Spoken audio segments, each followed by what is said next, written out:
Kesaksian mengerikan mobil MBG tabrak pagar dan siswa sekolah di SDN 01 Kalibaru. Sebuah mobil pengangkut makanan untuk program makan bergizi gratis, MBG, menabrak pagar sekolah di Cilincing, Jakarta Utara, sebelum akhirnya melindas anak-anak di sekolah tersebut. Peristiwa ini terjadi di SDN Kalibaru 01 pagi, sekitar pukul 6.30 WIB, Kamis, 11 Desember 2025, pagi. Berdasarkan video amatir yang beredar, terlihat saat mobil MBG yang berlogo Badan Gizi Nasional itu berhenti di halaman sekolah.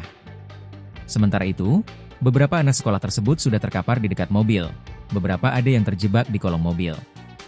Para siswa di sekolah itu pun panik, guru-guru dan warga di sekitar sekolah juga tampak berdatangan membantu proses evakuasi para anak-anak sekolah yang terjebak di kolong mobil. Salah seorang saksi mata, Ahmad Rifai, 30, mengatakan, peristiwa ini terjadi ketika mobil MBG yang mengangkut makanan hendak masuk ke sekolah. Tiba-tiba, mobil itu melaju kencang di tanjakan pintu masuk sekolah dan menabrak gerbang hingga terjatuh. Setelah menabrak gerbang, mobil itu melaju kencang ke halaman sekolah. Di sana, puluhan anak-anak sekolah dasar tengah menjalani kegiatan literasi di halaman, sehingga banyak yang menjadi korban.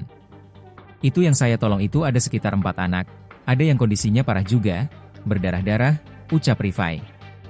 Terkini, berdasarkan pantauan hingga pukul 9.30 WIB, pihak kepolisian dari Polres Metro Jakarta Utara masih melakukan olah TKP di lokasi.